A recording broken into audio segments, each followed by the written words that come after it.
And welcome back, everybody, to another episode of Bub and the Bloom, episode 37. Going to continue our pocket of ADP analysis, going 150 to 200 on some recent NFBC DC ADP. Going to go over some recent, I guess it's still the hot stove technically, but it's more like we're trading this guy for that guy, and it kind of works out for everybody involved. We'll talk about that as well, and much, much more to get you ready for the 2023 fantasy baseball season, as it's almost February already, which is insane to think about out loud. You can find myself on Twitter at BDentric, and my co-host is always on Twitter at RyanBHQ. Ryan Bloomfield, how we doing, my friend? We're powering through. You might be able to tell with the voice that we're not a full go. We're not a full 100%. I got 2 bags of this eucalyptus throat coat that we're gonna try and lubricate the voice cords and see where we get. So a little bit of a different strategy tonight, but we'll make it through. I like it. He's just hurt. He's not injured, folks. So he's powering through for us. Right. We're making it happen. It might be his Jordan game. We'll see, but we'll see what we get from Bloom, which is always good stuff. And we will power through and go straight into some interesting hot stove action. And this one happened felt like very early the next morning after we recorded last time. There was a trade between the Twins and the Marlins. Pablo Lopez and Luis Arraez are the main pieces of the puzzle. There's a couple big-time prospects, apparently, that went as well to Minnesota. So Marlins feel like they paid a pretty penny for Luis Arraez, but we don't really care that much about the price, I guess, more so the fantasy impact. So let's start with Pablo Lopez, who we've kind of talked about the Twins rotation for a while. They've always kind of needed another piece. We also talked about how the Marlins rotation was kind of overloaded with options. So how do you see this playing out with Pablo in Minnesota, and who do you think it opens up for in Miami? Yeah, this trade's fascinating, man. Like, it probably has the biggest fantasy potential or impact of really any trade so far this offseason, just because of who's going where. And like you said, the Marlins stock of rotation depth. I think at least for the Marlins, who had a 7-man rotation, this I don't know if this is good or not, but breathes life back into Trevor Rogers' comeback bid. I think he would probably be the 5th starter now. Maybe Braxton Garrett. I'm kind of pulling for Braxton Garrett. Yeah. I'm a big Braxton Garrett fan. But it's one less obstacle, at least in Miami's rotation. For Lopez himself, it's a lot more run support. It's a better bullpen. Give it that. So it's probably a good move for him. And actually, we'll probably talk more about Pablo Lopez later, because he is in this 150 to 200 range. So we'll kind of shelve it, I guess, for now. But that was a big thing I thought was more on the Marlins side, was like Trevor Rogers get another shot. Braxton Garrett. Miami has to feel pretty good about both or one of those 2 guys to pull this off. Yeah, I'm with you. It's right now Trevor Rogers is roster resources 5th pitcher, but I'm with you. I've got Garrett in a lot of NFBC 50s. I'm a big fan of Braxton Garrett and the strikeout upside. Maybe Rogers bounces back. Rogers is a fun one if you look at the projections. Like Steamer's got him at 3.78 ERA, ATC 3.99, the BAT 4.44. So the BAT is not a fan. You put Trevor Rogers and fun in the same sentence. I don't know. It was fun for Miami because I hadn't rostered him anywhere last year, so it was fun to watch from the outside looking in.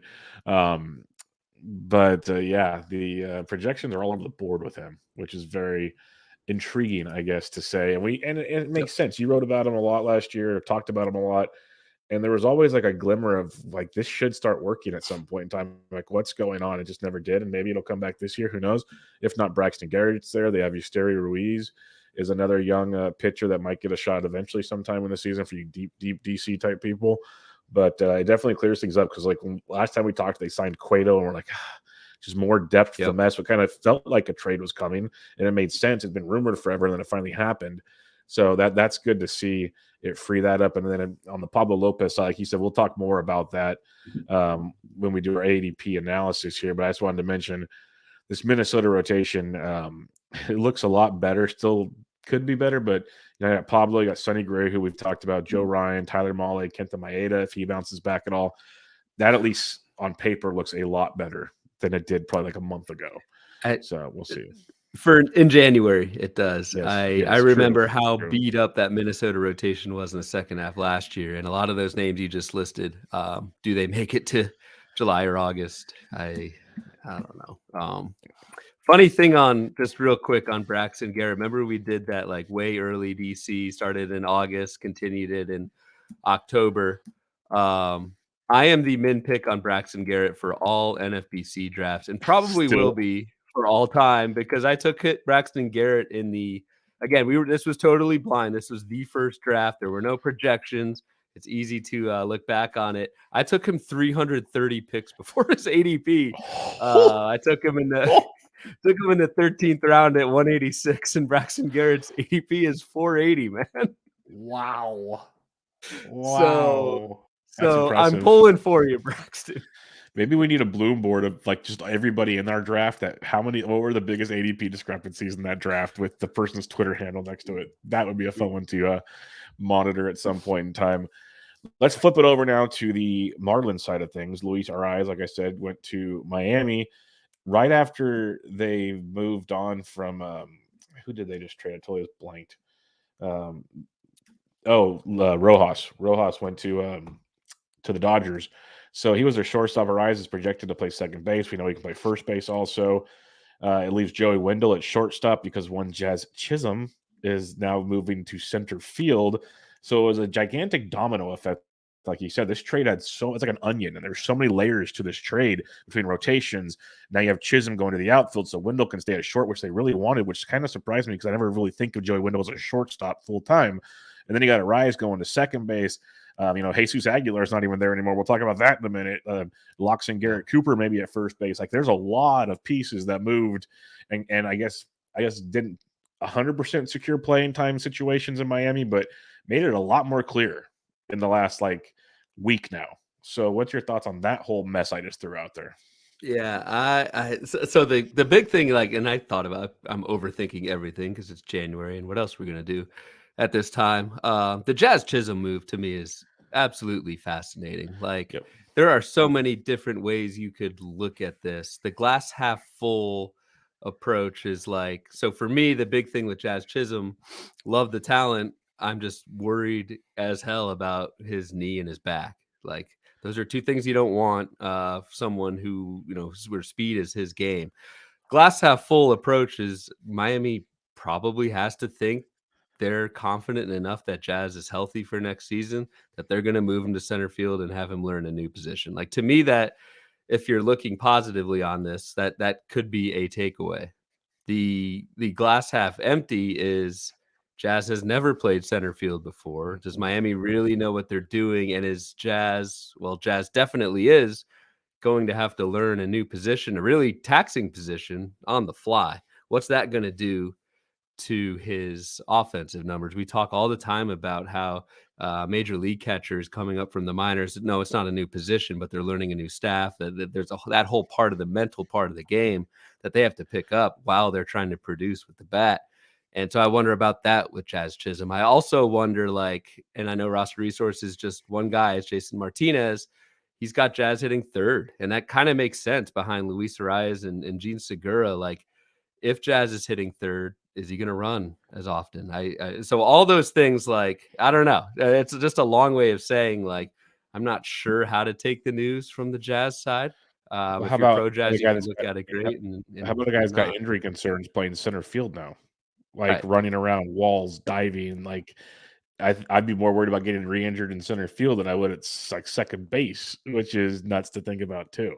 So. Right. How well is he going to learn how to time his jump into center field and when a ball goes off the wall? Like that's scary to me. So I don't know. I think it's a downgrade for Jazz for those reasons. I think the cons outweigh the pros, but could be wrong.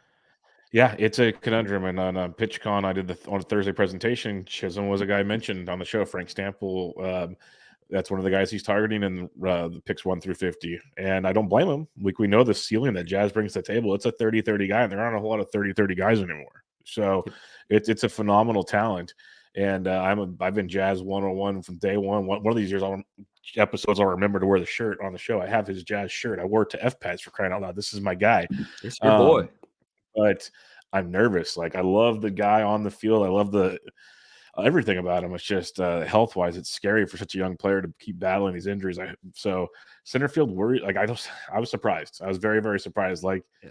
why don't you put Garrett Cooper in? He's always hurt too, but put Cooper in the outfield, put Arise at first base, and keep Jazz at second. There's so many moving pieces. I don't get paid to make those decisions, but they do. And I said it earlier, and I guess we don't have to go deep into it, but like, Joey Wendler doesn't scream starting shortstop to me. Like, I just don't get it. They're in love with it. I know he's played shortstop. Out of all the options, I was kind of surprised by that one too. But anything else on this Lopez, Arise, Jazz Chisholm conundrum we have here? No, I mean, I think that covers it pretty well. I do wonder too about like Miami pitchers with Jazz in center field. Like, I just don't know how that's gonna go. Like, dude is athletic as anything. He's confident as anything. He says he's gonna go out there and win a Gold Glove. I'm rooting for him. But yeah, we will see. All right, the Twins made another trade. Like, they're trying to be like Jerry DePoto, just not to the name value. It feels like they traded for Michael A. Taylor. Right now, Taylor is expected to be on the bench. This is a weird one because we've talked about you still have Trevor Larnach, you have Alex Kirilloff who can play first base in the outfield. They signed Joey Gallo. Buxton's healthy for now. I say that very nicely for now. We thought Max Kepler would eventually get traded. He still might by the time this episode comes out. You have Nick Gordon, so they basically got this really good defensive outfielder, which is nice. Not sure the home for him. Flip side, now you have Kansas City, and it's kind of like this Marlins deal. It kind of feels like it made things a little clearer potentially on the Royals side of things. I don't know if it's the clear we wanted, but now you have Kyle Isbell or I can't remember, Eaton or someone else in the outfield. But it opens up Hunter Dozier at third base. It opens up Edward Olivares maybe playing more often. And it opens up Drew Waters in center field. Like, it kind of locks in a couple spots I really, really like to see. So how do you see this Michael A. Taylor trade that I think, if anything, it's better for fantasy for the Royals side of things than the Twins side? No doubt. No doubt. Like, we all know Michael A. Taylor has very limited fantasy value. He is a good real life defender. And I think on Minnesota, it's just Buxton Insurance, which they're gonna have to, pull out So that he'll probably play 100 deductible. games. Yep, they're gonna have to use that, pay that premium probably pretty soon. So, yeah, I have always been a free Edward Olivares guy. The last year, some of that was more injury. I think that opens up right field for Olivares. Drew Waters, I honestly don't know too much about. I need to dive in a little bit more, but like, he could be their everyday center fielder. He should be. And yeah, probably should be. But I think Edward Olivares, it's just one less obstacle in that Kansas City outfield. If Olivares is healthy, man, God, I love those skills. I always will. He just needs that confluence of an opportunity while he's healthy, and I think it could work. And ADP wise, Olivares, and this may rise later, but he's like 450. So Drew Waters is almost like 100 picks later. Like, it's both intriguing with all this being said and done. And for Olivares' sake, I really wonder if when that trade was made, did he walk into his like leasing office and go, "Hey, I could take the year lease this time. Like, we're not going back and forth. Like, give me the year and give me the better place. Like, that's what I want because I'm staying this year." My man saving a couple $100 by paying the year up front as opposed to he's like, I don't have to worry about I don't have to worry about the rental car going back and forth. We're good. So I'm sticking this out. I did mention Hunter Dozier locked in the third, and that's because this other trade that took place. I don't know what the Red Sox are doing because we wanted Elvis Andrus there. Apparently, they don't listen to the show. Shame on them. Yeah. But Alberto Mondesi gets traded to the Red Sox to hopefully play shortstop, but then reports immediately come out that he's probably not going to be ready for opening day. Yeah. Don't understand that move at all. But what it does, again, Kansas City, things get a little clearer. Now, Hunter Dozier has a regular spot instead of platooning between third base and the outfield. Whether you like that or not, it's his spot. And then Nicky Lopez can now be like the full-fledged utility guy, even though there's rumors now that he's on the trading block and might get traded. So how do you see this Mondesi thing playing out? Not well. I thought it was just fascinating that the news that he may not be ready came out. Like, or maybe I assume Boston knew this when they made the trade. I mean, they didn't give up much, but it's just a reminder of you're getting a guy who, although much cheaper now than where Mondesi was going, you're getting a guy who can't really hit, has terrible plate skills, and will get hurt. So like don't buy into the Mondesi hype. We have been there before. I think the market's finally kind of smartening up and not buying it either. So I'm really not even like, I don't know. He's got Mondesi has a 260 ADP. I bet that rises. I bet that rises up maybe closer to like 200, maybe to this pocket. We'll probably talk about him on next week's show from 200 to 250. He'll probably rise into that group by then. These are not free picks. There is talent that you should build your team around that is a lot more stable than Mondesi. So don't buy the bait. Yep, 100% with you on that one. Our final two moves we're going to talk about here. Brace yourselves, people. The Oakland Athletics. They've made a couple moves. First off, they signed Jesus Aguilar, and it's probably like not a whole lot to do, but he's going to play pretty much every day because it's the A's. Like, why not? And we've seen this before, Ryan. I know it's a bad ballpark to hit in and all these things, but a guy that goes super late in drafts, that does have power, that plays every day, even on the A's, we've seen this become fantasy relevant at some like weird point in time. So by no means am I saying run out to play him, but if he is penciled in to play like 130 plus games at cleanup for the A's, he's got 20 plus home run power. We've seen it before. Will it happen? Who knows? But I think it's interesting leaving Miami to Oakland and getting kind of locked into that everyday role. Yeah, so when I put Aguilar into and this kind of dovetails a little bit on Toby's great explanation, and everyone should listen to it on Bench with Bubba earlier this week about projections and aggregating projections and stuff like that. The way I do it is I combine HQ, the bat, and ATC is what I've got right now, but I use HQ's playing time just because we've got a small army of playing time analysts that update this stuff every night. And so if I take Jesus Aguilar, so before the deal, we basically had Aguilar for like nothing, 136 plate appearances, saying maybe he'll sign on and, play a month or whatever, go to the minors, whatever. If I bump that, so if he's in Oakland, like, I think he's going to hit third or fourth. I think he's going to play almost every day. If I bump that, and if I give Jesus Aguilar a full 550 plate appearances, maybe I knock his home runs down. The three projection systems have Aguilar at 22 home runs over 600 plate appearances. Say I even knock that down to 20. Aguilar comes out like not too far behind Joey Meneses. Yep. Goes behind above Tristan Casas, right around Brandon Drury, like not like a target, but if you're strapped for corner infield or you're streaming for that week, especially a week where Oakland's on the road, the numbers kind of play out in Aguilar's favor. So it's interesting just how much, if you adjust that kind of playing time slider on somebody who's the skills haven't really changed. Yeah, the ballpark's a little worse. If you give that guy full-time playing time, which it looks like he'll have with Oakland, he's a rosterable player. Yep. That's what's interesting because that's how he's always been. If he gets regular playing time, sometimes he's got a really good ceiling. Other times it's just he's good enough is what it comes down to. And it's like I said, we've seen it time and time again with players on bad teams like the A's and stuff that you just let them play, and it's interesting. So he definitely wasn't on my radar for any reason whatsoever, and now is. Let's put it that way. Yeah. The other move, don't understand this one. And I love the tweet I saw. It's like, oh, it looks like the A's are even now trading players that still have options left. Interesting. Like they're just trading everybody now. They traded Cole Irvin, which was technically their ace of the staff, which again doesn't say a lot, but I don't have a lot to say here. Cole Irvin, maybe the dimensions in Baltimore favor him. I don't know. No. He was streamable from time to time, but it was still sketchy as heck. And now you got Oakland, who had like 12 starting pitcher options. They're down to like 11, and none of them are really that great. This was just a really bizarre tweet I saw today when it happened.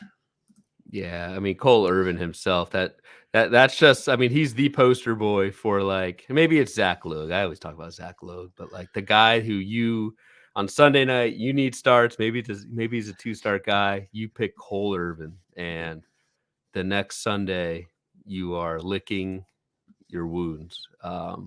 That's going to stay the same. I think if anything, it maybe gives a little bit more stability for Ken Waldichuk, who I actually kind of like in Oakland as a deep deep deep starter. Deep. He's got some skills. He's like slow as anything. I watched him a little bit when they played the Mariners last year, and the pitch clock might be a problem for Waldichuk, but he's at least got some swing and miss, got some skills in a decent ballpark. So like maybe that, but that's about it. Cole Irvin is still not rosterable, man. I guess on the bright side is it's just one rotation spot closer for Kyle Muller to potentially get a spot in this rotation. That's who I like to see out of all the options. At least let me see him get shelled if that's the case, because like he, at least to me, feels like he's got the highest potential ceiling in this group. So like throw him out there and see what happens. So it's one less kind of roadblock for him to get out there, because you look down at his JP Sears, there's like 4 other guys in the minors that are all going to get starts at some point in time. It's such a disaster in Oakland. I feel sorry. Scott Jenstead, Carlos Marcano. I'm sorry, guys. Like it's a rough one. It's a very, very rough one. Yeah. All right, let's do our ADP pocket of the week. ADP 150 to 200, and it's fun. And Ryan tweeted out this information from last week's show. The next day he'll probably do it again, I'm assuming this weekend for this stuff. But like he has the 1 through 50, 50 through 100, and the positions in each pocket, which is really cool. It helps us kind of decide when you might need to be aggressive on certain positions. So I'll let you have the floor here because I see a couple things that stand out to me, but I'll let you run with this for a second. And what are you seeing position-wise that stands out to you? Biggest thing that I see is, and this is just the volume, the number of players by position in this pocket, only 2 shortstops. If you don't have a shortstop, and those 2 shortstops are Thairo Estrada, we will talk about, and Javi Baez. Those are your only 2 options at shortstop. The first 3 pockets, there's 5 shortstops in the first 50 picks, 7 shortstops from 50 to 100. 5 more from 100 to 150. So if you don't have your starting shortstop, and Baez, quote unquote, spoiler alert, will be a fade for me. Estrada's a little bit better, but if you don't have your starting shortstop at this point in the draft, you're kind of in trouble at that spot. And the prevailing thought the last few years is shortstop is so deep. That's not really the case, because a lot of teams are going to use their middle infielder on a shortstop, and it does kind of fall off around this time in the draft. So shortstop was a big one that I noticed. Catchers is pretty small. There's a lot of first basemen, and we kind of hinted at this a little bit last week with 100 to 150 episode. We've got 8 first basemen going from 150 to 200. So this is a nice kind of spot to, if you do wait on first base, to go. You got Jose Miranda, Mountcastle, Rizzo, Ty France, Rowdy Tellez, Josh Bell, Cronenworth, Joey Meneses, and there's actually different kinds of first basemen too. Like some of those guys I rattled off are pure power bats. Some have some batting average potential. Like this is kind of a nice spot if you wait on first base to take that. So those were the 2 things, that the 2 positions, to me at least, that stood out. I guess a lot of third basemen going too. I was going to say there's 7 second basemen, which stood out, but the quality of these second basemen I'm not going to give them ringing endorsements. Let's put it that way, because we have, let me slide on down here. Polanco, okay. Thairo Estrada, okay. But Brandon Lau, that'll be a fade for me later. Jonathan India, I'm interested in, but then Vaughn Grissom, there's questions. Cronenworth, Whit Merrifield. So maybe half of those you feel like, okay, rostering out of the 7. So don't just take it like, hey, there's 7 guys here. We can wait until this bracket. Maybe not. Maybe not the best idea. The other thing I'll say is there's 12 outfielders. We've seen 14, then 8, then 12, at 12 again. Outfield dries up quick, and after this one, I haven't seen the numbers, obviously, but just knowing from doing stuff, this is like your last realm of like really consistent or somewhat consistent guys. The next 50 you'll have some more. They'll be like your Benintendies of the world, your Verdugos and whatnot. Not bad, but just saying those names out loud, you should get an idea of what I'm talking about. Like that's where you're starting to head, and it just drops off from there. So by the end of this round, I'd want probably at least 4 or 5 of my outfielders. Just throwing it out there, like, or at least have a game plan of a couple guys you really like late. Like just have that in mind, because it changes in a big, big way. And then similar to what we saw last week, Ryan, and we said it last week and we'll say it again, there's 19 pitchers. Ain't a whole lot of closers, folks.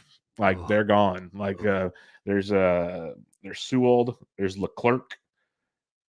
Yeah, there's Sewell, Peter Fairbanks, I guess. Fairbanks, maybe. Yeah, it's just not good. It's not good. Just like last week wasn't great either. So closer situation, have that one lined out a lot better too coming to this range. Yeah. So this might be your range to get your first baseman, maybe a third baseman. But we have a question later, and I agree with our one of our listeners. Not the most ideal 50 pick zone. It's not the best 50 pick zone in the world. That's for sure. There's some starting pitchers I like. We'll get into the specific player stuff in a little bit, but yeah, I thought that one of the listener guys' questions feedback was interesting. It kind of like spurred a thought. I don't know if leagues do this. I know certainly NFBC doesn't, but like home leagues or whatever, it would be really cool, even in redraft leagues, to be able to trade draft picks. You know? Just to trade out of this range. Just to trade out, like, so I mean, you probably have to keep it to where like the number of picks were always the same. You can't do like 3 picks for one because then you'd have rosters with different sizes. But that'd be kind of cool to be like, I really don't like, this pocket. I'm going to trade 2 of these picks, upgrade a round or 2, and then give you like my last round pick or something. Or I'll trade you one of these and give me 3 in the next like 50 picks, and I'll take some guys out of that or something. Yeah.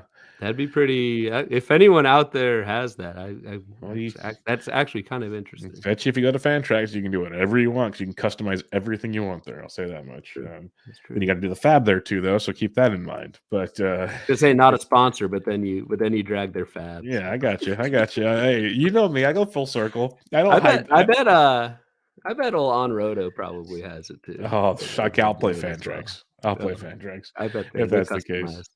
Oh man! You get to deal with that this year. I do. I have. Well, kind of, because I've been in Tout AL, and there's not much. There is fab, but it's a little different now. Their player pool's twice as big. Let's put it that way. That's a lot. That's just behind the banter there. So let's talk about some of these hitters first before we get into the pitchers. I do agree with you. If I had to pick something in this realm, I'll take more chances on starting pitchers in this realm than I probably will most hitters. I like a lot of starters here. But like I love Renfroe. That's a guy I love up top. Like the outfielders, I like a lot of the outfielders in this range. And I would basically between pitching and hitting, I want like a couple outfielders playing a couple pitchers. That's probably where I'm looking, all things considered, in this range. But if we talk catchers, it's Cal Raleigh, the big thumper or whatever he's called. Danny Jansen and Kyber Ruiz. That's your 3 catchers. And Jansen, looks a lot better now potentially, but then the belt thing came in, so now it's kind of questionable again.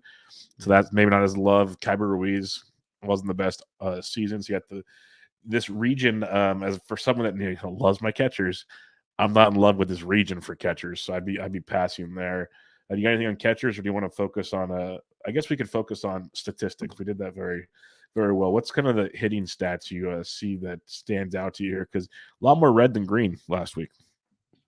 Yeah, we're starting to see more, and obviously, if you're listening, you're like, "What are they talking about?" I took, and this is out on the board too, but the ATC just like last week, we took the ATC projections for batting average, homers, and steals. Like I could put runs and RBI in there, but it gets really cluttered. So I just want to get a basic, like where are the strengths and weaknesses of this pool by category. And so those are the 3: average, power, speed.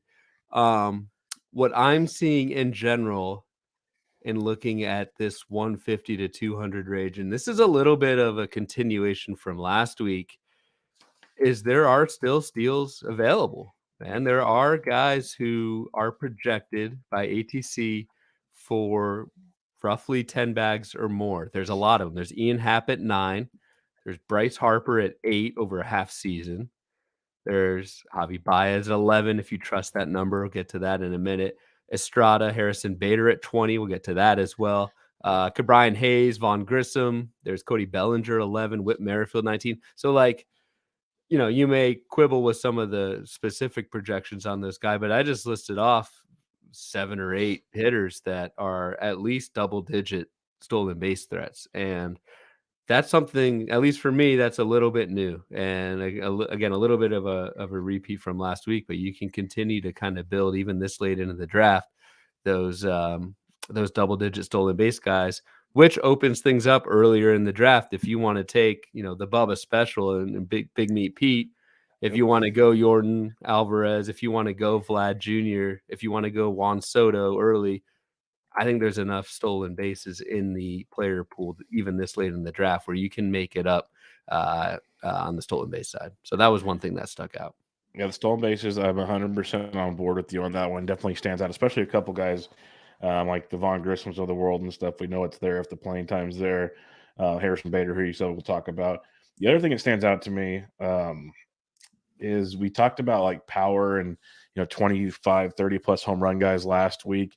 There's still a decent amount of like 25 plus guys here. You got Renfroe, Mountcastle at 24. I think that could be bigger. He gets screwed by that setup in Baltimore now. Mm-hmm. But then you got Giancarlo, you got Rizzo, we've talked about. You got Chapman, Raleigh, if you like him. Low, Rowdy's here for 30. You got Haniger. Like there's a handful of power still sitting here to go with it. So when you see this chart that Ryan will put out eventually, it's really cool to see when you're building your roster. When, like Ryan says and stuff, middle rounds is the key here. You need to know your roster construction, the stats you're looking for. There's a handful of stolen base guys. There's a handful of big power guys. There's even a more batting average than you'd expect in this range. But there's not like a lot of 3 category guys because you're getting deeper in the draft. Yep. But there's definitely spots you can build your team with here. And that's why these guys, I think that's a great observation. That's why these guys are starting to go later. Is like it's almost kind of pick one, pick average homers or steals. You're not really getting anyone. I shouldn't say anyone. There are some. You're not really getting that like all around production. You are kind of having to pick and choose where you need to go with deficiencies elsewhere. And that's why these guys are going, 150 to 200. So the thing I'll add about the power, Bubba, that you mentioned, yes, there is power, but I can see a pretty clear drop off like around 175. So like the upper half of this pocket, there's a lot of power bats. Outside of so after Rowdy Tellez, there's like Mitch Haniger and Joey Meneses. Those are the only 2 guys projected over 20 home runs in the back half of this ADP. So it's almost this almost might be kind of the tipping point of the last chance you can get for a 30 homer guy that won't absolutely sink your batting average. Yeah, it's a very, very good point. And then we keep saying the batting average. I'm impressed actually. It's more the back half of this round where the batting average guys, because you got Harper, but that's Harper. But like most of it's Ty France at 172. Nimmo, I thought he's better than 270. I know he's a big OBP guy, but 270 there.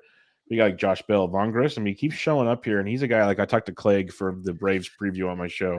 Yeah, and he had a lot of really cool things to say about Grissom that because it feels like for most of the offseason, Grissom's kind of getting like poo-pooed around the area. Like he's either not good enough to play the position, he might lose his job, he might be like a utility guy. There's so many things. But Clegg follows these guys. He's like he knows them very well, and he's between just prospect stuff and the Braves. And he had a lot of very good things, like insights to Grissom that it made me walk away going, okay, Grissom should at least get the job on opening day. It's up to him to keep the job. That's fine, but it should be his job. And if that's the case, the talent's like you see the projection here of 277, 14, and 16. He's probably that's a floor for him. If he plays the whole season at shortstop, you wouldn't be shocked if he's a 2020 guy. And that's pretty cool. I'm not saying he's going to be, but that's interesting.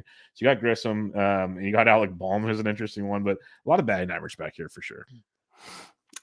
Grissom is, not to give too much away from HQ, but HQ projections, he is a 2020 guy, the 268. Like the HQ projection for Von Grissom is very nice. And we do have, we have Chris Blessing on staff who knows Atlanta really, really well, and Brent Hershey as well on the minor league side that they give those projections a look. So yeah, Grissom is he's a polarizing dude, man, because there is the can he play shortstop thing and they have to move him to outfield. There is he was benched a lot towards the end of last season, but they had Dansby. So I don't know. That's really interesting intel from Clegg, though. I would trust him over a lot of the stuff we're getting out there. So. All right, let's talk pitching now, because like I said earlier, there's only 3 relievers pretty much. A lot of interesting starting pitchers, though. A lot of you got the Giolito, who I believe is going to be a lot better than last year, because honestly, I don't think he can be that much worse than last year. So I think this is a potential spot to maybe buy the dip, as some people would say. But you got him. You got Chris Bassitt, who's a steady Eddie. Jomo. We love Jomo. Both of us love Jomo. We Pablo Lopez, who you mentioned. There's Charlie Morton. There's a bunch here. What stands out to you, though, when you look at the pitching stats here? Because we said it even last week. The deeper this gets, your whips go out the window. ERAs are getting trickier. You might get some strikeouts. That's about it. It's interesting to me because there's just a lot of different types of starting pitchers. Like there's a lot of ways you can go filling out, and this is probably in like a 15-team league. This is your SP 3 or 4. In a 12-teamer, it's maybe SP 4 or 5, something like that. You can go with the like you said, the steady Eddie, like Luis Garcia, Chris Bassitt, type of guy. Brady Singer, I think, would fall into that candidate. There are guys who, with major innings concerns but elite talent. There's Dustin May, there's Chris Sale, there's Grayson Rodriguez, there's Lance McCullers, there's John Gray. Like there's a lot of those guys. And then you've got guys I really like who have pitched well, don't have the innings concerns in terms of like injury, like a Sale, but like just haven't really built up. And that's like a Jeffrey Springs, Drew Rasmussen. And then, like you said, Bubba, you've got Giolito, who's just like the ultimate rebound guy. So there's so many different ways you can kind of go in this pocket. It's going to be really interesting. Like this is every year. This is the part of the draft. I would not be surprised if we see 2 or 3 of these names post top 30 value by the end of the season. Like would not be surprised at all. And this is why we're spending time on this pocket, is because like these are the guys where, you know, not really in the end game where there's severe deficiencies. These guys have the skills to break out. And so you just got to hit on the right ones. Yeah, it's weird because, like, you know, I'm not a pitching guru by any means, but this is like a region I like a lot. I mentioned the Geo love I have. Chris Sale, it's like they have no reason not to throw him. Listening to things he has to say, at least he gives you the confidence he's actually like cares for once again, which who knows if that means anything, but the talent's there. We love Jomo, like you said. I'm going to say as much as I can, but Brady Singer is a fun one because he's a guy that everybody loves prospect wise. Didn't really happen.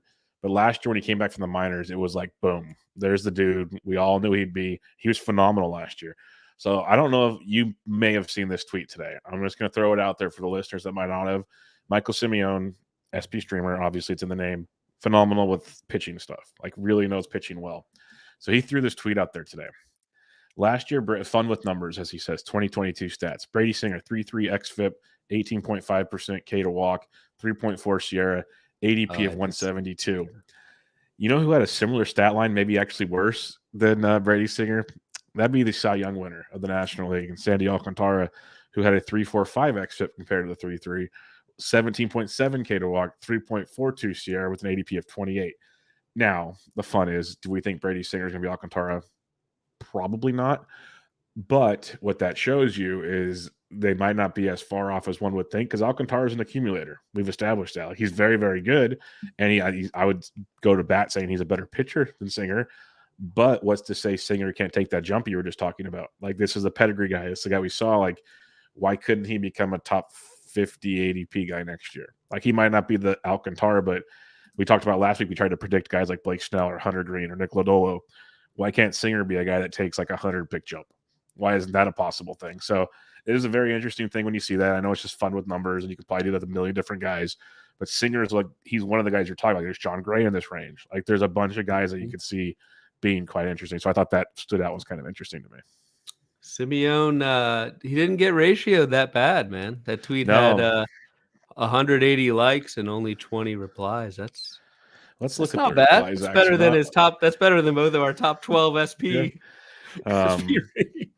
Yeah, let me that's see. That's interesting, though. I think that's almost more of a, not Sandy slander, but it was more for that's Singer. interesting. Yeah, it was more like, hey, look at Singer's actually really, really good. Like, let's pay attention a little bit to this. Now, the downside, he's on the Royals. So if you play in a league where you really want those wins, that could be a problem. The interesting thing with Brady Singer, and I don't know what to really do with this information, but for at least 2 of the last 3 years, he's been at the top of called strike percentage. So we look all the time. We talk about whiff rate, swinging strike rate, how well that correlates to strikeout rate, and it does.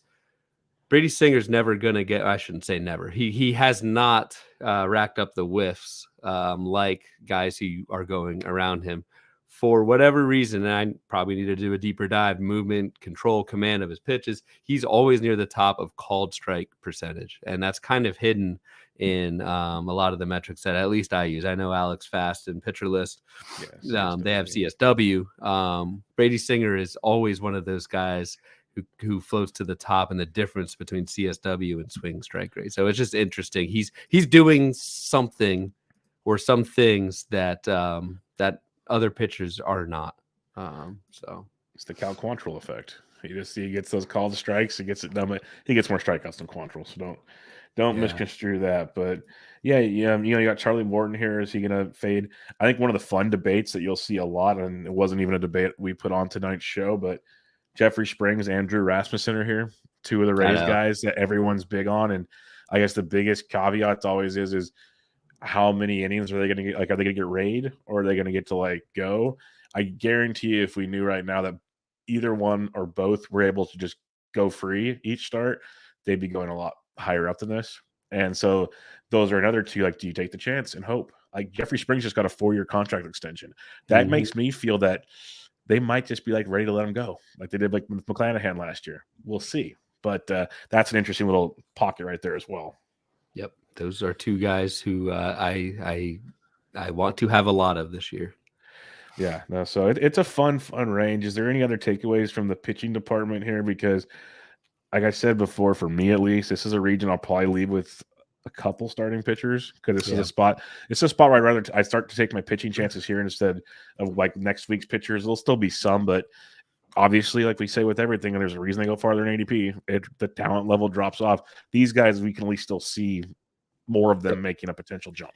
Yep, I could totally see myself having a good amount of teams with 2 or 3 starting pitchers from this group. I really do like that. I like, honestly, I like this, and it's weird. Last week we kind of poo-pooed the starting pitchers. I kind of like this group more than the higher ADP from last week. So just one last thing, and you touched on this briefly, Bubba, but just to drive that home is just no saves. No saves at all. So maybe Leclerc sticks around in Texas. I don't think. Well, who knows if Paul Sewell gets 18. PitchCon attendee, PitchCon panelist with Alex Fast. I got to check that out. Yeah, I need to see that too.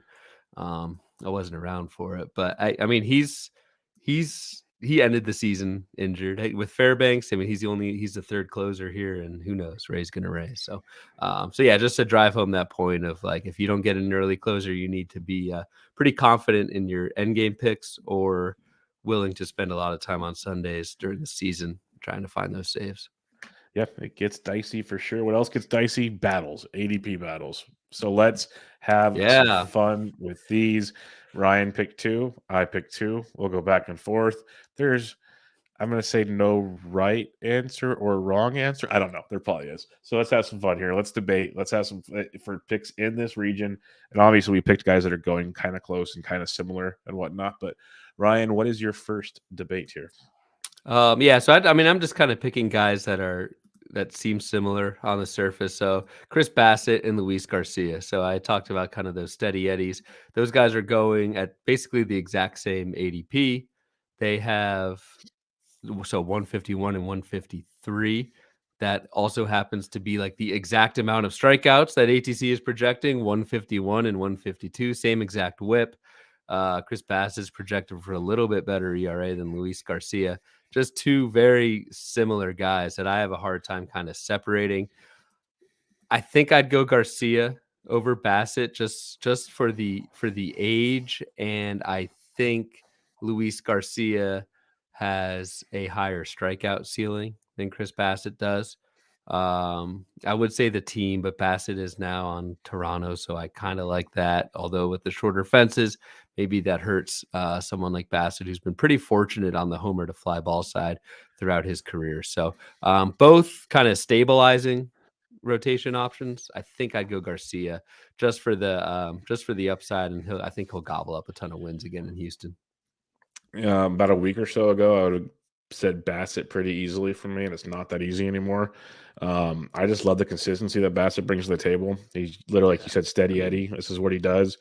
I'm not too worried about the Toronto thing because, yeah, he plays in the AL East, but the unbalanced or the balanced schedules, or you want to call them now, won't be as bad as many times through the AL East, which is a plus. And it never really faced him when he takes tough talent. Even in the NL East, that was a tough division. It's just fine for the Mets. So I like Bassitt a lot. I'm going Luis Garcia too. And could be a problem with the amount of podcasts I do because I consume information and then I get biases this way. But I did the Astros show, and Armchair Roto Russell Withers was on there, and he had a lot of glowing things to say about Luis Garcia that stood out to me and made a ton of sense.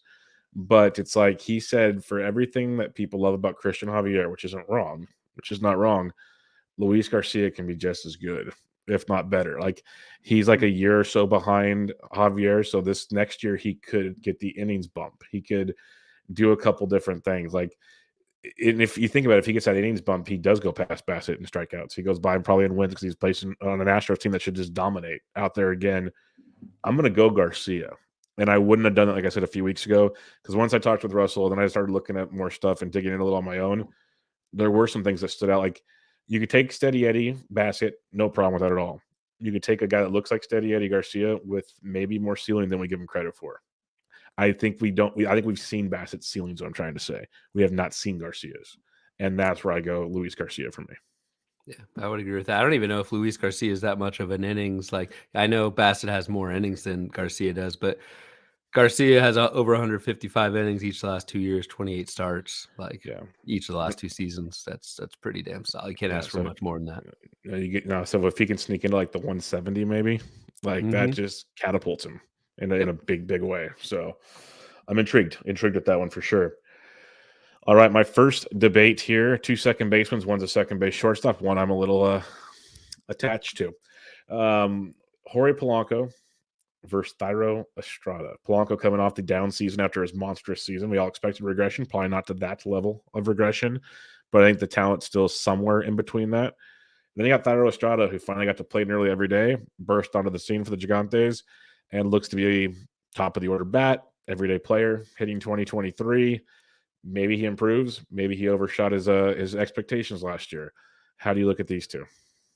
So I had to actually look this up because I actually drafted Estrada. So much to your approval. I'm sure I took Estrada at the end of the 12th round. This was in the first pitch Arizona Speaker League 15 team drafted hold. So I was like, I went back and I was like, did I have a choice here, or was Polanco already gone? And Polanco was taken 2 rounds earlier. Clay Ling took Polanco in the 10th round. I think that's right. I think I take Jorge Polanco over Estrada. The one thing, so I'm a big show me guy. I'd like to see Estrada kind of do it again. I know I've been burned on that a lot of times, kind of waiting too long for someone to show that. I don't know about the power with Estrada. I could see risk where Estrada is like a 9 to 10 home run bat. And I think that could really set him back. On the Polanco side, the reason I really like Polanco is you're buying the dip. I mean, this is a guy, for me, like he seems like Jorge Polanco, and I always get him mixed up with who do I get? I get him mixed up with Eduardo Escobar. I have no idea why. They were both on the Twins at the same time. They're both twins, yeah. So I think like Jorge Polanco is old. He's not. Like this is Jorge Polanco's age 29 season. Last year was like totally injury marred. He had a sore lower back in the first half of the season, some knee inflammation in the second half of the season. Like I'm kind of writing off Jorge Polanco's 2022, and maybe that's kind of selective bias, but this is a guy in 2019 and 21 who was over a $20 player. I just think Jorge Polanco in a good lineup with Correa still there gets the edge over Estrada for me. Yeah, this is a tricky one because, like I said, I love my Estrada in our 2 early mock we did, or our 2 early real draft we did. I got him at 215. His ADP is like 165 right now, so I feel pretty good about that at least. But you took him. I took Braxton Garrett ahead of Oh, it's too good.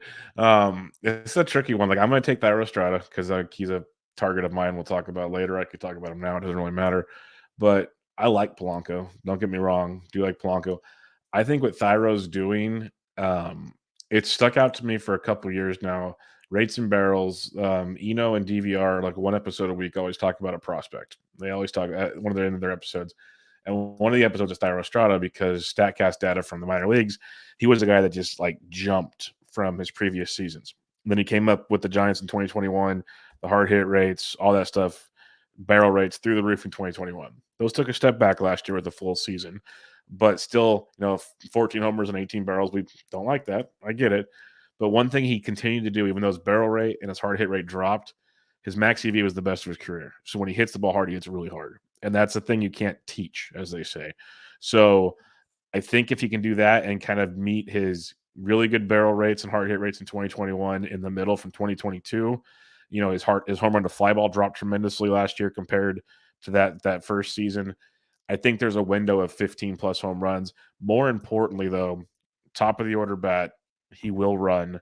They have no reason not to play him. And the Giants aren't going to be winning the division by any means, but they're going to still be competitive. That's what the Giants do. They're just annoying like that. They're like the Dolphins. Like I pick teams that take me along long enough to give me hope and then shoot me down. That's what they do. And that means Thairo's going to score a ton of runs. And so I like him in that respect. I like the multi-position eligibility. So I lean Thairo Estrada thinking he's going to be 27 this year. We haven't even seen his peak yet. Where Polanco, we've seen the peak, and you're hoping he gets back to the peak. That's the difference for me. I like them both, but it's pretty close. The multi-position is good. Actually, just looking at Estrada, he's one game off from outfield too. At least in NFBC, he played 19 outfield games. So like that would have been golden. Still, even in I don't know what other. I know Yahoo's very probably got very liberal with their position. But if you're in a league with 10 or 15, you've got Estrada at second, short, and outfield, which is wow, that's big. It's very boy nice stuff. But yeah, man, 19 games.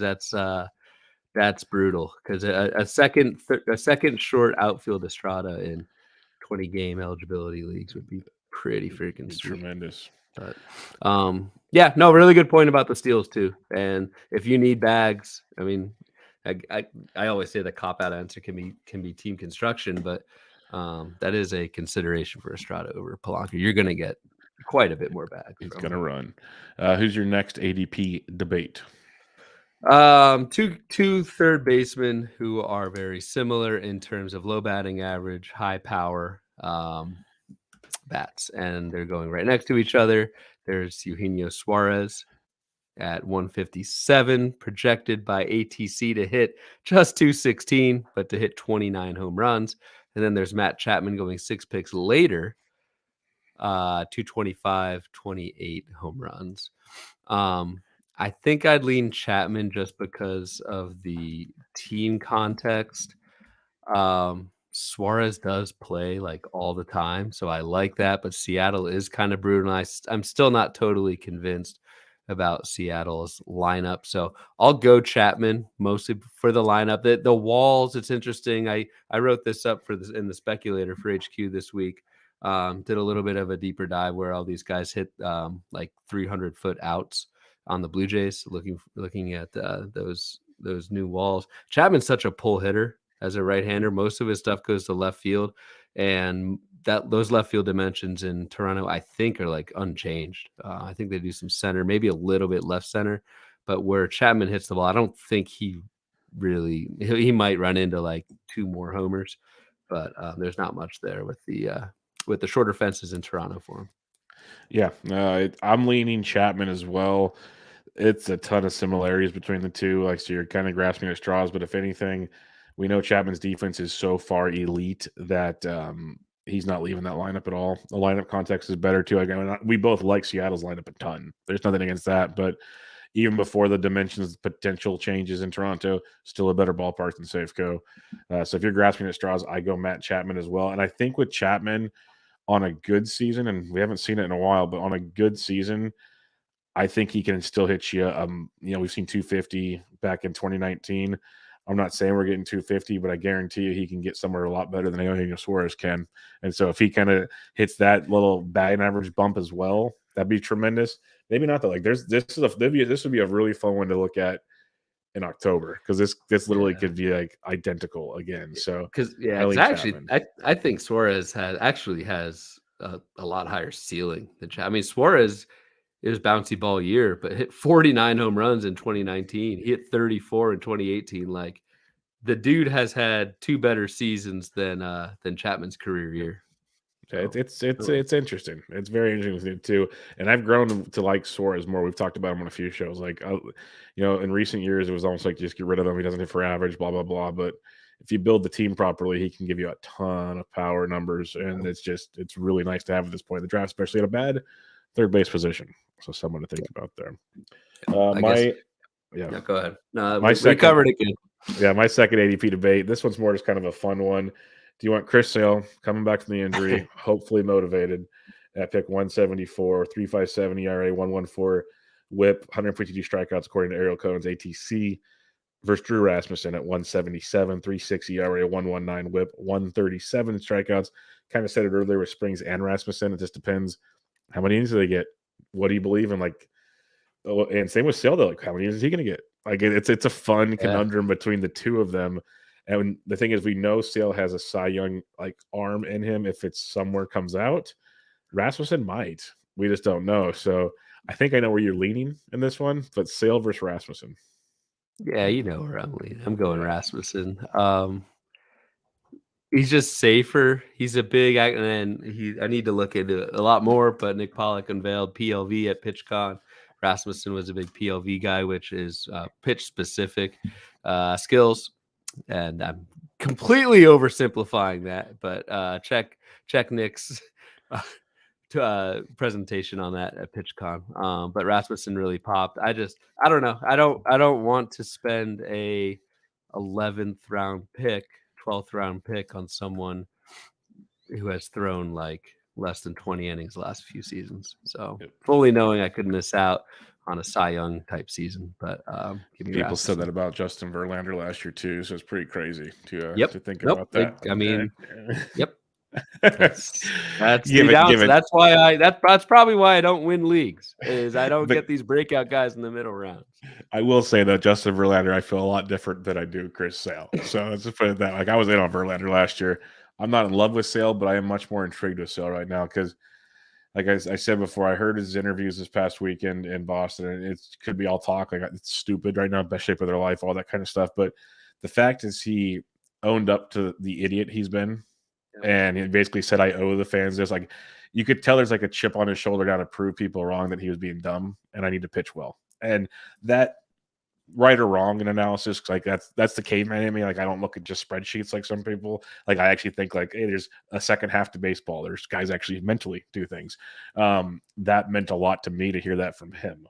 So I'm much more intrigued with him now than I was a week ago. Rasmussen, I can't figure out, man. Him and Springs, like, I agree with everything you and anybody that touts these guys has to say, because these guys are elite talent.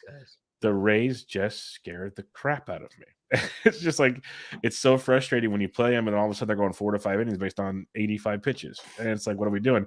I don't think we'll have to worry about that with Rasmussen and Springs this year, but that'd be my only concern. I lean Chris Sale here, but you probably can't go wrong with Rasmussen. I'll say that much. Can't go wrong with my man, but the ceiling is not there. I think almost an interesting comp too is, I mean, we're talking Rays, is like Tyler Glass now. 7 innings last season. I mean, a lot. I mean, younger than Sale, maybe better ceiling at this point. But yeah, he's not even in this pocket. I don't really know where Glass knows. He's a lot more expensive than Chris Sale.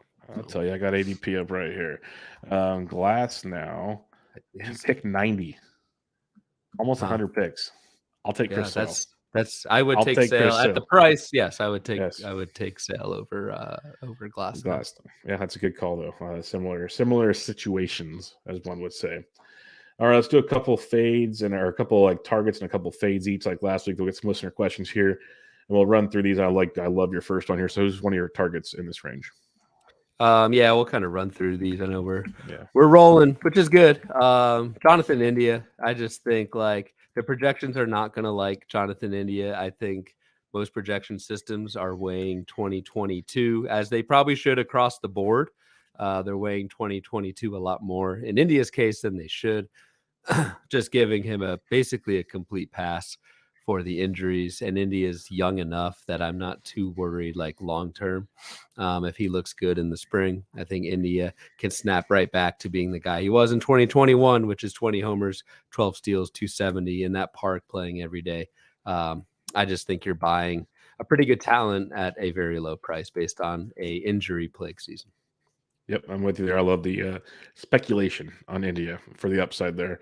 I went with Anthony Rizzo. We've talked about him a ton. We did it in the recap shows. If you wait on first base or you need some power and waiting on first base, you want a corner infield, we need power. Dude's got 30-plus home run upside in that ballpark. I talked about him on PitchCon as a guy in this range I targeted. Love the power. I think the batting average can get better. He used to be a perennial like 250-plus hitter. So maybe he taps into that a bit somewhere, but power is legit. He's going to produce that in that lineup. The counting stats will be good. And he's going to steal you a few bags too, which not a lot of guys at first base will do the later you get in drafts. So I love Rizzo in this range. And it's a guy, if you asked me in November, I wanted nothing to do with. And I've gone full 360 as I've done a few drafts and looked at the way things fall. Give me some Anthony Rizzo and that power production in Yankee Stadium. Yeah, well, and I mean, early in draft season, we didn't know where he'd go. So that's true. He's a free agent still. Good point. Yep. Good point. Who's your next guy? We'll do two each. We have not talked about. I don't think we've talked about old Uncle Charlie yet, but Chucky has not been discussed. No, no, he's not. He's a big target for me, man. 160 ADP, 187 projected strikeouts for Charlie Morton. Max Scherzer and Justin Verlander get all the well-deserved praise for how well they're doing, how old they are. Charlie Morton, I think, he's not in their class, but I don't think we're talking about how good Charlie Morton actually is at age 39. Probably because he had a 4.34 ERA last year. The surface stats weren't that great. He got a lot better in the second half, skills-wise, and I just think he's got another year in him. The Braves are confident in him, and the skills are there, and the price is very good. So Charlie Morton is probably my biggest target from a pitching standpoint. Springs is a close number 2. You can't get many guys that strike out guys like Morton do this late in the draft. The K's is it's huge. It's a massive, and he's gonna get a ton of wins in Atlanta too. No matter what his ERA is, like it's just what he's gonna do. So don't hate it at all. As long as his arm stays on, he is legit the grinder. I'm gonna learn how to pitch, not throw guy. That's what keeps him on the mound to this day. Dude, weirdest career path. Like he was awful for a long time with Pittsburgh, and then you got the Uncle Charlie. Yep. So good old Chucky. Jomo, Jordan Montgomery, I kind of stole him from Ryan. I think he can agree with this. He might have even better information on this than I do. But a couple of things, ratios. He's done it in back-to-back seasons, even better this past year. He left the Yankees, so he actually got to pitch deeper into ball games, but 178 innings this past year, which was great. The strikeouts went down a bit last year compared to previous seasons, which is a bit disappointing. But in the end, his K to walk was about the same as 2021. If he can get that bumped back up a bit, that'd be tremendous. I'd be a huge, I think we'd all be a huge fan of that. But I love the team he's on. They're going to win a bunch of games. He's going to get usually decent run support. Ratios, like I said, phenomenal.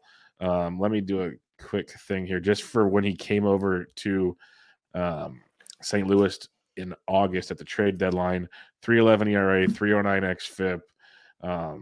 And he actually was better in strikeouts at this point in time. His K to walk went up to 18.8 instead of 16.6. So a little better, fewer walks, more strikeouts, 6 wins in his 11 starts. Couldn't say that all that often in New York. So there's just a lot I like about him. And I'm honestly, I don't know if Ryan, you want to agree with this part of it or not, but I think people just look at the overall stat line from Montgomery and not realize how good he really is, because a guy with his talent level, and the fact he went that many innings, I don't know what he's doing at this point in the draft. Yeah. Full agree. Like Jordan Montgomery, outside of he had COVID in 2021 and missed 2 starts. Outside of that, he has not missed a start in 3 years. So like you look at the innings pitch total, and this just bolsters your point, Bubba. In 2021, 30 starts, 157 innings. Like, what is New York doing with it? At a 3.83 ERA? So he averaged 5 innings to start at a 3.83 ERA. I know you rostered him a lot too. How many times last year was, we text each other, or we'd come on the air on a night he pitched and be like, "Why'd they yank him at 5 1/3?" or something, like every single time. honestly, if he was still in New York, I don't think I could take it. Like from a mental health standpoint, from a just like it was so rough. Now they would just not let him go the third time through the order. So like, yeah, we're big Joe. We're pro Jomo here on Bubba in the Bloom. So we'll let's do a couple fades here real quick. We'll switch roles here. I'll give you my first fade, and it's a guy I fade pretty much perennially every year, and last year felt really good. Brandon Lau. This is just one that I just can't support. He's got back issues. He's getting hurt a lot. 65 games last year. He played 149 and 21, but part of that 56, 82, 43. Never plays full seasons. He's done it one time in 5 years. Sure, he's got power, but it doesn't matter if you don't play every day, which he does not do. And I'm just going to keep it simple with that. He's not an everyday player. They will platoon him in Tampa Bay. So it's injuries and platoon in that scenario. I'm out at this ADP. So I'll keep it simple. I'm out. stress reaction lower back is not good. Sometimes doesn't just go away. So nope. I get it. I would, like much rather take India or Grissom later. Where is Low going ahead of India? Yes, I believe so. I have it right here. 170. India's 177. He's going 7 picks earlier, and he's going. He's going 9 picks before Vaughn Grissom. I'd even take Jake Cronenworth at 192. That's your boy, Rake. Yep, Rake, baby. Yep, I'm on board with that. My fade is totally league dependent, but Bryce Harper. I just in NFBC leagues and leagues where you don't have IL slots, it's so easy to draft a team right now. You don't see those red suitcases. Everybody's healthy right now. All is well. You'll just stash Harper, and he'll be back in 3 or 4 months. There's a 40% chance that all players. This is over the last few years. 40% chance that your players will hit the IL in the top 300, and so it is very, very hard to hold Bryce Harper in early May when you've got 3 injured guys. That opportunity cost of not having that roster spot, speculating on a closer, getting a 7-game week from somebody who you need a spot in, like that stuff adds up over the full season. Now, if you have, and I've got mixed labor draft coming up February 21st, which has unlimited IL slots. I'm going to be fascinated to see where Bryce Harper goes because he's not costing you a spot. So this fade is totally league dependent, but in leagues without IL, where he's taking those valued bench spots when so many guys get hurt, it's just really hard to fade. And then it's that whole mental thing where like, all right, my team was mostly healthy in April. I held on to Harper for a month. I can hold him for 2 more months. I can hold him for 6 more weeks, and then the injuries start piling up. It gets very hard to do that. And there's nothing like holding a util only guy that long, just to top it off. Just to top it off, util only on that scenario. So we'll go with just one fade each on this one because it's a rough fade to begin with. We've got a few listener questions, and we'll hit those up. Well, actually, you talked about it. I'm gonna give you the floor because mine's Grayson Rodriguez just because he's young and I don't know what he's gonna do this year. So I just fade him. It's an easy fade for me. You have Javi Baez. I actually want to give you the floor for this because I am really curious on your thoughts on Baez, who this might be one of the lowest ADPs I've seen for him in a long time. Even Lord Zola is interested in Javi Baez at this price. So tell me, why do you disagree with Todd Zola? Oh man, I'm gonna have to bring this up on our pitch. I had to tee that up for you right there. I asked Todd if Baez is an AL sleeper. Yeah, Todd and I are doing AL and NL sleepers on PitchCon on Saturday. So yes, the case is made that this is a guy who really he's put up first round value early in his career. He is going at an ADP that is very palatable. He's a very streaky player. Like Baez was one of the worst players in the COVID shortened 2020 season. Sandwich that around like a $26 season in 2021, a $23 season, and Happy Fun Ball year. A lot of what Javi Baez brought to the table was speed, and that's the biggest reason why I think I'm fading. I don't know if Detroit is going to run him. And if they don't run Javi Baez, like I fully expect the homers to bounce back a little bit. The batting average, we're projecting at HQ him to hit like 250, 20 homers. If that's 250, 20 homers and 20 steals, that's pretty interesting to me. But if Javi Baez is 250, 20 homers and like 8 steals, that's pretty rough, man. He's got to do a lot on the power and the average side to make that up. So, fully aware that he is in for a rebound, but I just don't know. He only had 9 steals and 555 at bats. That's not something that like slumps. He just did not run that much in his first year in Detroit, and I don't see why he would start running more again. Maybe the new stolen base rules, but that's a rising tide that lifts all boats. That's all relative. So for me, it's the speed is why I'm fading. Javi Baez without good stolen base numbers is a rough player in my opinion. I think one of our last episodes of the preseason is we need to have a bets board episode. I think we're gonna have a lot of fun with that. I think that'd be a fun one to track for the season. We can maybe put it on a Twitter account or something to keep track of things.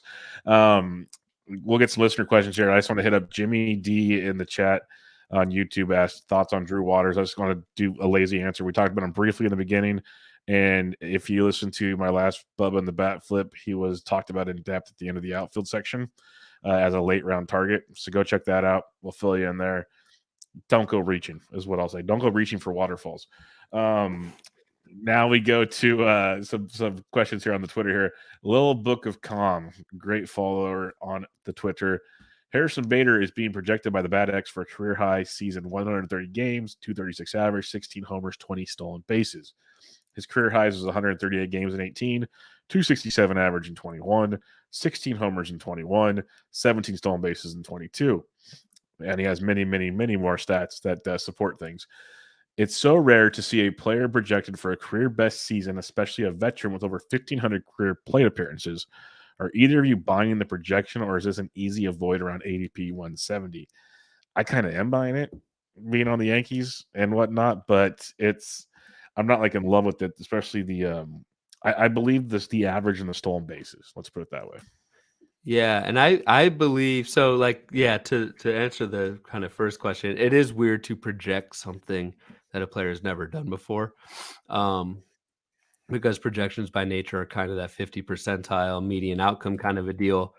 But in Harrison Bader's case, like it's really just the playing time. The per game stats have absolutely been there. Harrison Bader in 2021 hit 267, 16 homers, 9 steals in under 400 at bats. I mean, you prorate that to a full season, and it's not just it's just him staying healthy. 17 steals in under 300 at bats last year.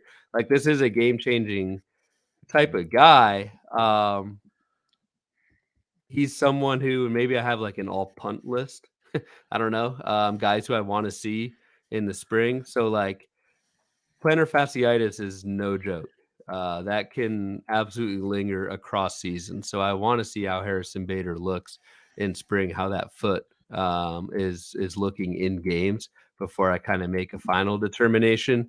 But playing in that lineup in Yankee Stadium with the speed that he has, HQ 2020 projection hitting 240 for Bader, that's all dependent that the foot is okay. If the foot checks out and the plantar fasciitis kind of does subside, again, big if, I could absolutely see Bader not only meeting those projections, but hitting them.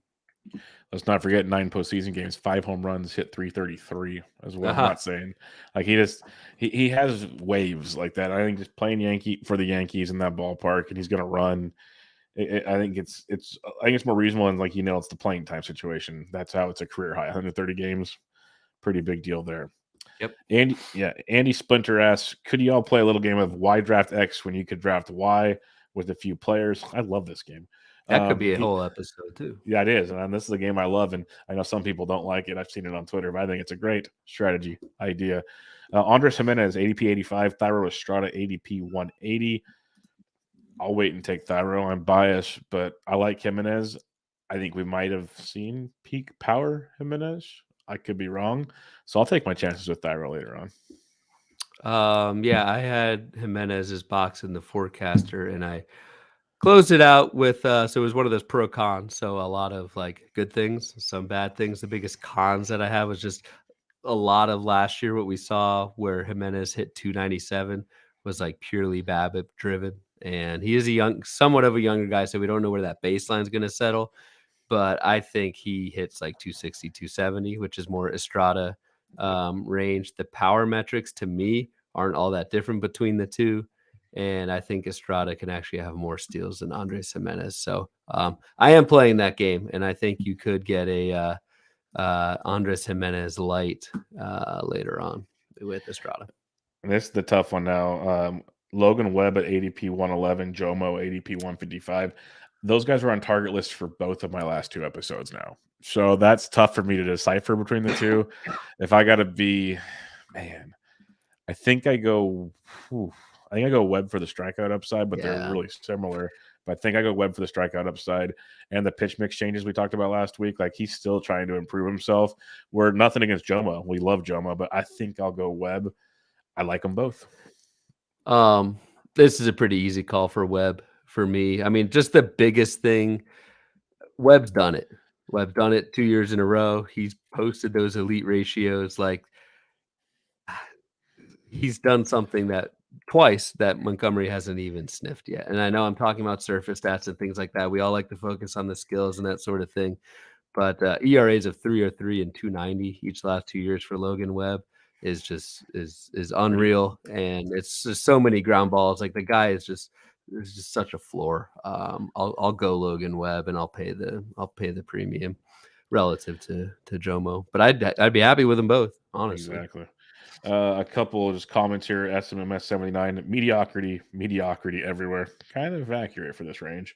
CJ Baseball says Seawald, should he be going this high with Munoz present and Seawald likely to not have a normal ramp up? Could see anyone drafting him there regretting it. So kind of a comment there as well.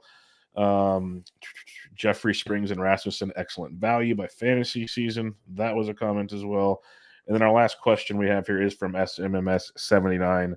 My question is, can you find more than 4 to 5 guys you would want on your team here? Maybe it's just me, but I didn't realize how much I hate the players in this range. And we kind of said that earlier. This is a range where, like, if Ryan could trade out of here, he would. And this is why I think this is a range we want to leave with a couple starting pitchers potentially, because it's just not a great range. I'd grab a first baseman, and I would grab an outfielder and some pitching.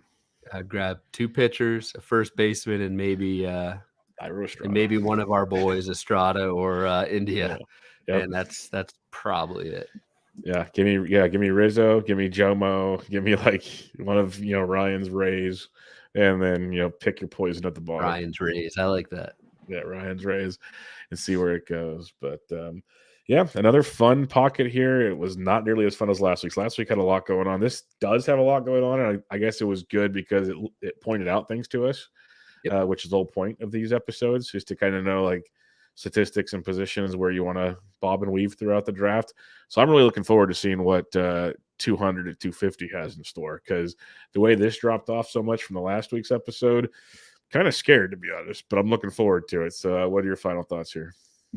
No, this is this is why we're doing these pockets. This is the place to focus your draft prep. Right now is these middle rounds. This is going to make your draft. So we're fighting the good fight doing this. And I feel like just even talking through this with you tonight, like I feel like I've got a pretty good idea and plan of what I want to do here. Yeah, I've kind of held off on drafts for a couple of weeks, and it's making me really want to take a chance on another draft here pretty soon, because I've been like being patient and trying to do some other things. I'm like, I kind of think I want to. The itch needs scratching here pretty soon. So, I mean, you've only done 15 team previews the last 2 weeks. So. Yeah, it's keeping me busy from drafting. That's part of it. You occupy your time with other things. You can't draft, but when then you do a show like this, I'm like, well, that kind of seems appealing now. So I might want to go do this. But we'll see what happens next week. Maybe I'll be in a draft. Maybe I won't. We'll see. Hopefully the Oakland A's don't make any more moves. That would be great, because that's just a poor decision period. Unless they move to Las Vegas. That would be a phenomenal move. Let's go that direction. But until next time, Make sure you follow Ryan on the Twitter there at RyanBHQ. And the Speculator has been out for 2 weeks, folks. Make sure you check that out. It's awesome stuff, as always. Plus, the other content at HQ is great. But I love the Speculator column. I like to read it on my lunch break on a Tuesday or a Wednesday, whenever it comes out anymore. I can't remember now. I'm totally blanking. Yeah, that's Wednesdays. The kind of guy I am. Wednesdays, that's what it was. You write it Tuesdays, comes out Wednesday. Yes, that's what it was. Yep. You can find me on Twitter at BDentric. You know, all the other goody stuff I do there. Just follow me there. And we'll be back to you guys next week. This was Bubba and the Bloom, episode 37. Catch y'all next time.